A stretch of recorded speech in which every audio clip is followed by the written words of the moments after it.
دعا کبھی مسلمان کی رد نہیں جاتی.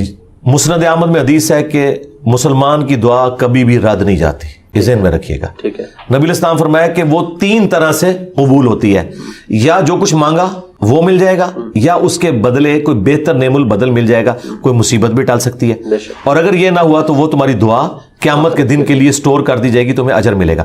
لہٰذا یہ تو اپنے دماغ سے نکال دیں کہ دعا ریجیکٹ ہوتی ہے, دعا کبھی بھی ریجیکٹ نہیں ہوتی. دوسری بات, دعا کرنا آپشنل نہیں ہے, یہ مسلمان پہ فرض ہے. جو مسلمان دعا نہیں کرتا وہ اللہ کا نافرمان ہے, اللہ تعالیٰ کا باغی ہے, اللہ تعالیٰ اس سے ناراض ہوتا ہے. ادعونی استجب لکم ان الذین یستکبرون عن عبادتی, سورہ المؤمن کی آیت نمبر 60 ہے. اے میرے بندو مجھ سے مانگو, جو لوگ مجھ سے دعا کرنے میں تکبر کرتے ہیں میں انہیں ذلیل و خوار کر کے جہنم میں داخل کروں گا. دنیا کے بادشاہ تو مانگنے پر ناراض ہوتے ہیں, اور ہم اس بادشاہ کی عبادت کرتے ہیں کہ جس سے نہ مانگا جائے تو وہ ناراض ہوتا ہے.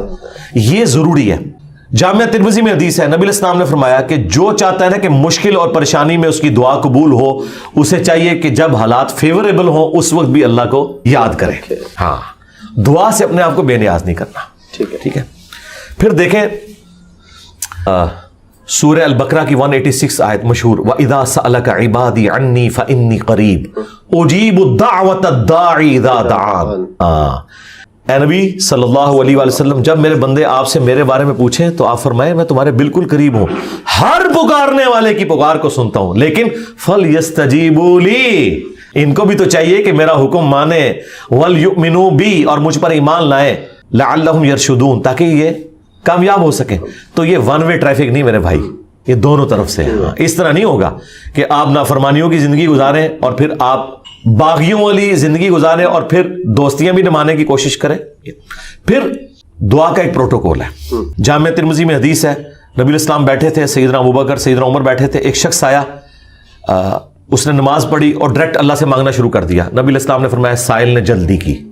پھر ایک اور شخص آیا, اس نے نماز پڑھی, اللہ کی حمد کی, پھر دروشی پڑھا, تو آپ نے فرمایا سل تعطا, سل تعطا, مانگ تجھے دیا جائے گا, مانگ تجھے دیا جائے گا.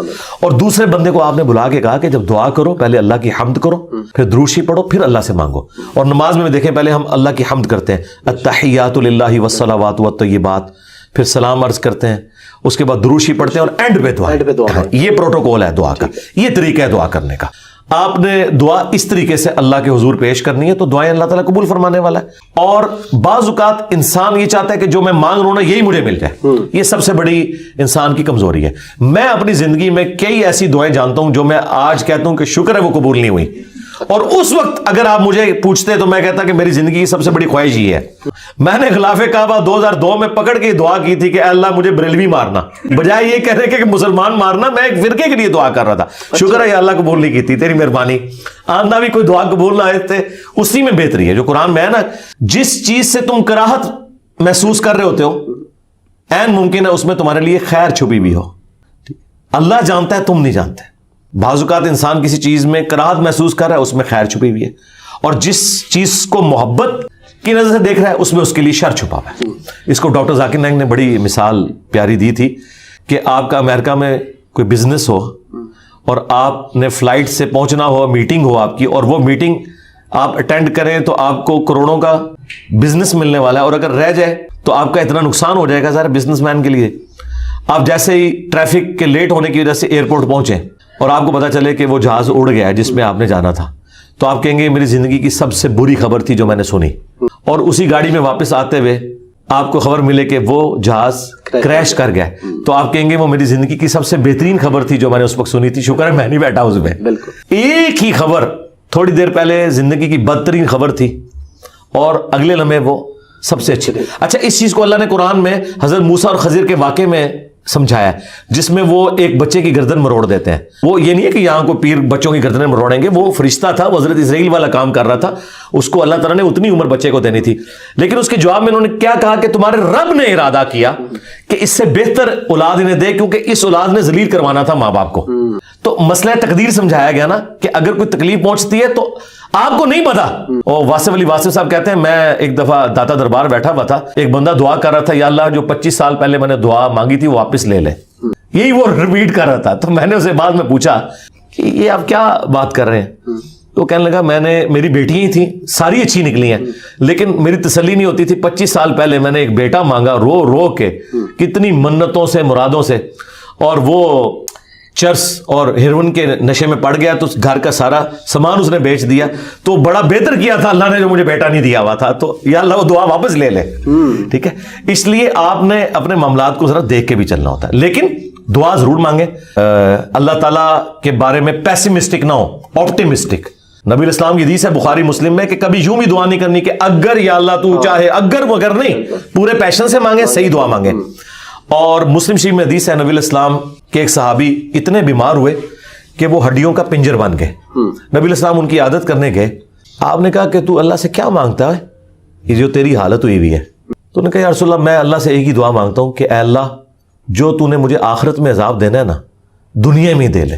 نبی الاسلام نے کہا سبحان اللہ، اللہ پاک ہے، یہ تو نے کیا عقیدہ بنایا ہوا ہے. یعنی حضور جب حیران ہوتے تھے نا تو یعنی غلطیوں سے پاک تو اللہ ہی ہے، یہ کہتے تھے. وہ یہ تیرے اندر سکت ہے کہ تو دنیا میں بھی اللہ کا عذاب برداشت کر سکے، اور تجھے تو چاہیے تھا تو کہتا اللہم ربنا آتینا فی الدنیا حسنہ وفی الآخرۃ حسنۃ وقینا عذاب النار. اے اللہ مجھے دنیا میں بھی بھلائیاں عطا فرما، آخرت میں بھی بھلائیاں عطا فرما، اور آخرت کی سب سے بڑی بھلائی مجھے دے، وقینا عذاب النار، جہنم کی آگ سے بچا لے. تو نبی الاسلام نے کہا یہ پڑھ. اس نے پڑھنا شروع کیا. صحابہ کرام کہتے ہیں کچھ دنوں بعد وہ ایسے ہو گیا جیسے مردہ زندہ ہو جاتا ہے، بالکل ٹھیک ہو گیا. ٹھیک ہے، تو اندازہ کریں کہ بعض اوقات ہماری اپنی مس ہینڈلنگ ہوتی ہے. پھر نبی الاسلام نے کچھ ہمیں راستہ بھی بتایا ہے. بخاری مسلم میں حدیث ہے جس کی خواہش ہو کہ اس کی عمر دراز ہو جائے اور اس کے رزق میں برکت ہو. یہی دو دعائیں ہیں جس کے پیچھے لوگ درباروں پہ بھی جاتے ہیں، ادھر ادھر ذلیل ہوتے ہیں کہ جی صحت والی زندگی ہو، لمبی ہو، ظاہر انسان کے اندر اللہ نے خواہش رکھی ہے، اور فراخی ہو. نبی الاسلام نے یہ دونوں چیزیں گنوائی. بخاری مسلم کے الفاظ ہیں جو یہ چاہتا ہے نا وہ اپنے رشتہ داروں کے ساتھ اس نے سلوک کرے. شریکہ نال، ہاں پنجابی کہتے شریکہ نال، کیونکہ انسان دوسروں پہ لگا لیتا ہے، شریکہ نو نہیں دینا. جدھر یعنی آپ کے وہ کامن انٹرسٹ ہوتے ہیں نا، وہ شریک ہوتے ہیں نا وہ. اس لیے آپ دیکھیں یہ سارے تعویذ دھاگے بھی شریک کرواتے ہیں. کبھی کسی محلے دار نے کسی پہ تعویذ نہیں کرایا، وہ آپ کے شریک ہی کروا رہے ہوتے ہیں. جہاں جیلسی فیکٹر تھا وہیں خرچ کرنے کے اوپر اللہ تعالیٰ نے اجر رکھا ہوا ہے. اور یہ آپ کے اوپر کتنی بڑی آزمائش ہے. جہاں آپ خرچ نہیں کرنا چاہتے وہاں آپ نے خرچ کرنا ہے. اب جو آپ نے وسیلہ اور توسل کی بات کی، وہ صحیح بخاری میں حدیث ہے 1010 نمبر حدیث 1010 کہ حضرت عمر فاروق رضی اللہ تعالیٰ عنہ کے دور میں جب قحط پڑ جاتا تو وہ دعا کرتے اللہم، اللہ تعالیٰ کو مخاطب کر کے کہ اے اللہ انا کنا نتوسل الیک بنبینا، پہلے ہم تیرے نبی سے دعائیں کروایا کرتے تھے، اب ان کی وفات کے بعد ان کے چچا کو لے کے آئے، ان کی دعا کی برکت سے بارش نازل فرما. اور وہ بارش نازل ہو جاتی. یہ حضرت عمر نے امت کو عقیدہ دیا ہے کہ توسل اور وسیلہ یہ نہیں ہے کہ کسی کے واسطے آپ نے ڈالنے ہیں اللہ کو، بلکہ یہ ہے کہ اس نیک بندے سے جا کے دعا کروانی ہے. بخاری مسلم میں ہے کہ بارش نہیں ہوتی تھی، صحابہ کرام نبی الاسلام سے دعا کرواتے تھے، دعا کی برکت سے بارش ہو جاتی تھی. اب قبر رسول پہ جا کے آپ نے نبی الاسلام سے کوئی نہیں مانگنا. ہاں وہ دعاؤں کی قبولیت کی جگہ ہے، وہاں کھڑے ہوں صلاۃ والسلام عرض کریں.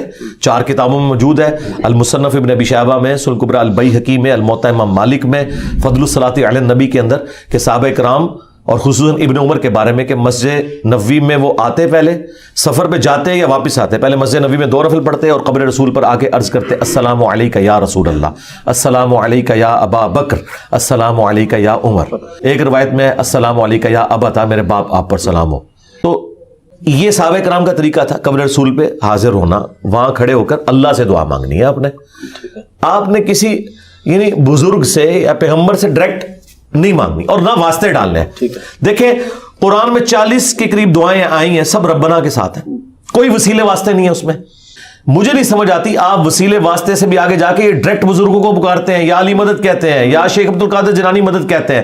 ان سے پوچھو کہ اللہ کے بندو کیا مولا علی علیہ السلام نے کسی کا واسطہ ڈال کے کبھی دعا کی ہے یا اسے پکارا ہے؟ شیعہ کی جو سب سے اتھینٹک کتاب ہے نا مولا علی کے خطبات نہج البلاغہ، اس میں ایک خطبہ موجود ہے. اپنے بیٹے کو انہوں نے کچھ نصیحتیں کی ہیں. اس میں انہوں نے کہا کہ حسن یاد رکھنا تم اس کی اولاد ہو جس نے عنقریب مر کے مٹی ہو جانا ہے، بقا صرف اللہ کی ذات کو ہے. حسن جب بھی تجھے مصیبت اور پریشانی ہو صرف اسی کو پکارنا، اور اے میرے بیٹے حسن یاد رکھنا اللہ کی بارگاہ وہ ہے جس میں اس نے اپنے لیے کوئی دربان بھی مقرر نہیں کیا. تم ڈائریکٹ اللہ سے مانگو. اب مجھے بتائیں اگر یا علی مدد کا عقیدہ ہوتا تو سب سے پہلے وہ اپنے بیٹے کو سکھاتے، حسن ابن علی کو. اگر حسن ابن علی کو یا علی مدد کا عقیدہ نہیں سکھایا گیا تو باقی تو شاہی کوئی نہیں. پھر یہ سارے انہوں نے گھڑے ہوئے عقیدے. ہاں آپ یہ کہہ سکتے ہیں اے اللہ جو تجھے اپنے نبیوں سے، ان کے اہل البیت سے، ان کے صحابہ سے محبت ہے، میں اس محبت کا وسیلہ تجھے پیش کرتا ہوں کہ میرا یہ کام کر دے. یہ اللہ کی صفت کا وسیلہ ہوگا. ٹھیک ہے. وَلِلَّهِ الْأَسْمَاءُ الْحُسْنَى فَادْعُوهُ بِهَا. اللہ کا اپنے پیغمبروں سے محبت کرنا یہ اللہ کی صفت ہے، اس کا آپ وسیلہ پیش کر سکتے ہیں. ٹھیک ہے. اس طرح نیک اعمال کا وسیلہ وَاسْتَعِينُوا بِالصَّبْرِ وَالصَّلَاةِ، نماز اور صبر کے ذریعے اللہ کی مدد چاہو. بالکل آپ وسیلہ پیش کریں. وہ 3 لوگ وہ غار میں پھنس گئے تھے، بخاری مسلم میں آتا ہے، انہوں نے اپنے عمل کا وسیلہ پیش کیا. یہ آپ کریں، بالکل کریں، اس میں تو کوئی شک والی بات نہیں.